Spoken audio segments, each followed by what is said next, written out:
Welcome back خواتین حضرات. Programme دین و دانش میں ہم گفتگو کر رہے ہیں مشرقی پاکستان کے سقوط کے بارے میں، اور ہم آخر میں یہ جاننے کی کوشش کریں گے اپنے مہمانوں سے کہ کیا ہم اس تجربے سے اور اس گفتگو سے جو ہم نے ساری کی، ہم نے ری وزٹ کیا بہت ساری ایشوز کو، تو اب ڈاکٹر مغیث صاحب سے یہ پوچھنا چاہتا ہوں کہ اس وقت کا جو بنگلہ دیش ہے اس کے ساتھ آپ کا ایک رابطہ ہے بطور ایک استاذ کے، آپ نے دیکھا ہے وہاں کے لوگوں کو، وہ کیا چیز ہے جس کی روح سے اور جس کی بنیاد پر ہم آگے بڑھ سکتے ہیں اور پچھلے زخموں کو ہرا کرنے کی بجائے ہم یہ دیکھیں کہ آگے بہتری کے کیا امکانات ہیں؟ یہ بڑا اچھا سوال ہے جی. میں سمجھتا ہوں کہ یہ اسے $1 بلین کویشچن، اس پر بات ہونی چاہیے.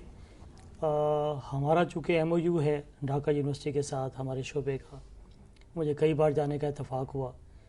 وہاں ایک ریسرچ سیمینار میں جو پرپوزل پیش کی گئی، اس میں پرپوزل میں وہاں کے طالب علموں نے پاکستانی افواج کے مظالم کے حوالے سے ڈاکومنٹری بنانے کا پروجیکٹ پیش کیا، اور میں اسے پریزائڈ کر رہا تھا. تو اس کے بعد میں جب کھانا وانا ہوا تو میں بچوں کو بلایا، ٹیچرز کو بلایا. میں نے کہا دیکھیں، ہمیں ایک صرف آگے بڑھنے کی بجائے ایک دوسرے کے قریب آنا ہے.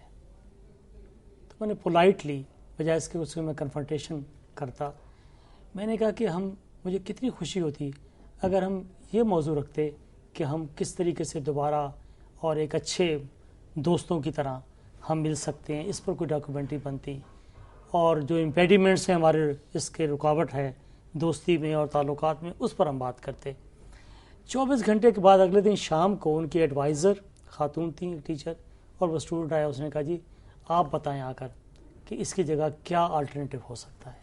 اس سے مجھے ایک ہوپ جو نظر آئی. اور بھی بہت سارے واقعات ہیں کہ دیکھیں، انہوں نے گلہ کیا کہ وہاں آپ جائیں تو عام ہوٹل سے لے کر ایک سویپر بھی جو ہے وہ پاکستان کے بارے میں ڈسکشن کرتا ہے.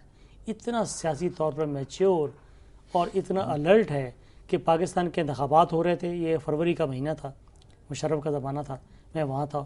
ہر بندہ پاکستان کے الیکشن کے بارے میں یہ موضوع تھا، ہر ہوٹل میں، ریسٹوران میں، چھوٹے بڑے. اس سے یہ کہ وہ پاکستان سے بھی لا تعلق نہیں ہے، ہم لا تعلق ہو گئے. اور یوں ہوئے کہ وہاں کے صحافیوں نے مجھے کہا کہ دیکھیں یہ پاکستان کی اخباریں ہیں، ان میں ایک خبر بھی بنگلہ دیش کی نہیں ہے. آپ ہماری ایجنسیوں کی خبر پک نہیں کرتے.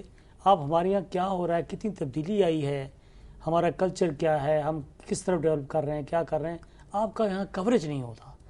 تو میں نے پھر یہ تجویز رکھی کہ ہم اس پر ریسرچ کروائیں کہ پاکستان کے میڈیا میں بنگلہ دیش کا کوریج کیسا ہے اور کتنا ہے، کوانٹیٹیو اور کوالیٹیو، اور ڈائریکشن اس کی کیا ہے، اور بنگلہ دیش کے میڈیا کے اندر پاکستان کا کوریج کیا ہے. ایک تو یہ. پھر ان میں سے کچھ لوگوں نے یہ کہا کہ یہاں پاکستان چیئر قائم ہونی چاہیے. پاکستان چیئر کوئی نہیں ہے وہاں پر.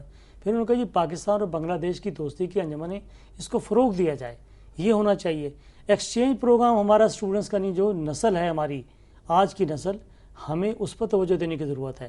آپ کو سن کے حیرت ہوگی، جو ایئرپورٹ پر مجھے لینے آیا تو وہ ایک بدھسٹ تھا. اس نے کہا کہ یہ عمارت ایوب خان نے بنوائی، یہ منیم خان نے بنائی. راستے میں بتاتا گیا مجھے، اور کہنے لگا جو نسل پہلے کی ہے وہ کہتی ہے کہ سیپریشن ہوئی، جو آج کی نسل ہے وہ کہتی ہے ہمیں انڈیپینڈنس حاصل ہوئی. تو سیپریشن کرنے والے بھی ہیں، انڈیپینڈنس کہنے والے بھی ہیں. ایسے لوگ بھی ہیں جو یہ کہتے ہیں کہ بہاریوں پر بڑا ظلم ہوا، ان کا بھی قتل عام ہوا. محمد پورے میں آپ جائیں تو ایک کمرے کے اندر 4 چارپائیاں ہیں، بچیاں کپڑے نہیں بدل سکتی، لوگ جو ہے وہ اپنے ٹوائلٹ کے لیے لائن پہ لگے ہوتے ہیں. بری حالت ہے ان کی. ہیومن رائٹس والے وہاں نہیں گئے. تو یہ کوریج سے، ایک دوسرے سے آگہی سے، اور انہوں نے خود اس چیز سے ایگری کیا. ایک تو یہ ہے کہ ہم ان کے ساتھ کلچرل ایکسچینج بڑھائیں، طالب علموں کو یہاں بلائیں، اسکالرشپ دے کر. جیسے نیپال کے طلبہ ہمارے یہاں پڑھ رہے ہیں اسکالرشپ پر، بنگلہ دیش کے طلبہ کو بھی اسکالرشپ آفر کریں. تو میرے خیال میں نوجوان نسل پر فوکس کریں، کریکولم ہم اپنا ریوزٹ کریں. وہاں پر ایسے ڈرامے بنائے جا رہے تھے جہاں بچہ کھڑے ہوئے کہتا ہے میرا ہیرو جو ہنومان ہے، تو اس کے باپ نے اس کے منہ پہ ہاتھ رکھ دیا. میں وہاں موجود تھا. کہنے لگے بیڑا کر کے اگر تیرا ہیرو ہنومان ہے. تو یہ جو اب ہم کہتے ہیں نا کہ وہ اسلام سے دور ہو گئے، اصل میں اس میں بہت سارے فیکٹرز کا ہاتھ بھی ہے. اسلام بیچارہ بڑا مظلوم ہے، ہم اس کو یوز کرتے رہے، ایکسپلائٹ کرتے رہے، ہم اس کے ساتھ سنسیئر کبھی نہیں رہے، اور بدنامی ساری اسلام کے کھاتے میں ڈالتے رہے. ڈاکٹر صاحب یہی کام ہمیں باقی صوبوں کو بھی کرنے کی ضرورت ہے کہ بلوچستان کے طلبہ یہاں ہیں، یہاں کے وہاں. ایکچولی میں یہی اور بات یہ چیز کرنے کی ضرورت ہے. ابھی آپ سے وقفے میں جو میری بات ہو رہی تھی یہ کہ اب ہم اس میں کیا اپنے لیے بہتر راستہ اختیار کر سکتے ہیں تاکہ کوئی مس ہیپس دوبارہ نہ ہوں. ہم جب محرومیاں دیکھتے ہیں دوسرے صوبوں کے اندر، ہماری قوم کے اندر، مختلف گروہوں کے اندر، تو اس میں وہ کیا کی سٹیپس ہیں جو ہم لے سکتے ہیں؟ یہ تو دوسرے ممالک ہو گئے نا، ہم کو ان کے ساتھ بھی معاملات بہتر کرنے چاہیے. ابھی ڈاکٹر صاحب نے فرمایا تھا، مغیث صاحب نے، کہ چینج، اچھا ایک چینج، سوچ کی چینج بجائے خود ایک انقلاب. اور وہ انقلاب میرا خیال ہے آنے والا ہے یا اس کے لیے آثار پیدا ہو رہے ہیں. کیا اس کی شکل بالآخر ہوتی ہے اس کے متعلق کہہ سکنا مشکل، لیکن میں یہ سمجھتا ہوں کہ اب بھی جو بعض موو اس وقت ہی حکومت لے رہی ہے، مثلا صوبائی خود مختاری کو زیادہ خود مختاری دینے کی خاطر بعض منسٹریز جو ہیں وہ صوبوں کو دی جا رہی ہیں، اٹس اے گڈ موو. میں سمجھتا ہوں کہ اس کے ساتھ ہی اگر فرض کیجئے مزید صوبے بنانے کی ضرورت پڑے تو اس پر کوئی اعتراض نہیں کرنا چاہیے. پنجاب کے مطابق 2 بنا لیں صوبے، 3 بنا لیں صوبے. کیوں یہ پنجاب کی پوزیشن ہر وقت گالی پنجاب کو پڑتی؟ سب یہی کہتے ہیں. بنگلہ دیش بھی جب ابھی نہیں بنا تھا تو وہ سارے مغربی پاکستان کو پنجابی کہتے. اس میں ایکسپلائٹیشن یہیں سے ہوتی ہے. ایکسپلائٹیشن سمجھتے تھے کہ اس کا مرکز پنجاب ہے. حقیقت یہ نہیں ہے. اور اسی طرح میں سمجھتا ہوں کہ اگر فرض کیجئے کوئی کراچی والے کراچی کا صوبہ بنانا چاہتے ہیں الگ تو بنے، ان کو اس سے کوئی فرق نہیں پڑے گا. سوال یہ ہے کہ کس سے فائدہ ہوتا ہے کہ ہم اکٹھے رہ سکیں. اور آج کا جو جمہوری تصور ہے اس میں زیادہ سے زیادہ جو آزادی ہے وہ ہمیشہ انسانی حقوق کی بنیاد پر جمہوریت کے ہی ایک ذریعے کے طور پر حاصل کی جاتی ہے. اس کا موڈ ڈیموکریسی ہے.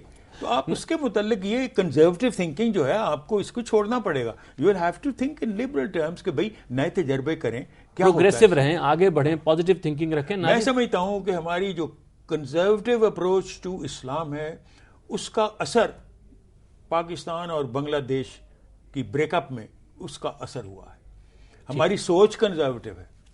ہم سمجھتے ہیں کہ ہمارے جیسا اور کوئی نہیں.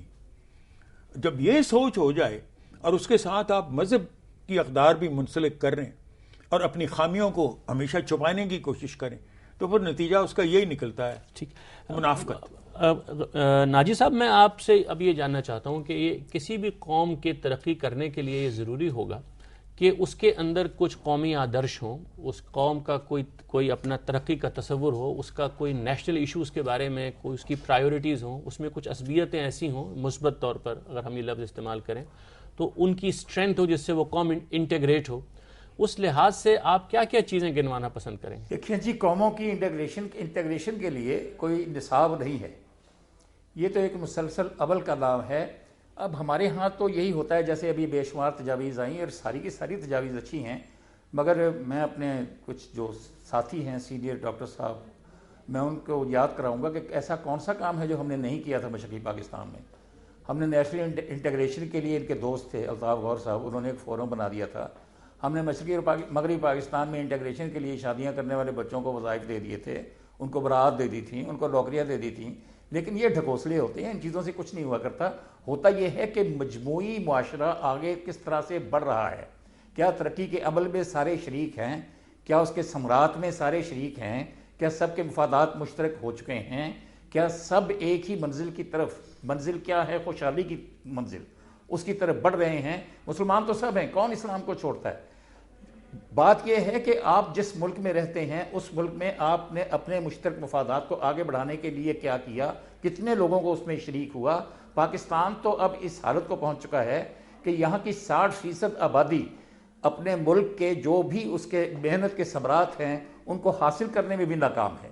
اور اب جو یہ ہے کہ سیاسی جماعتیں یا کوئی دوسرا فارمولہ، میری نظر میں اس وقت نہ کوئی جماعت، نہ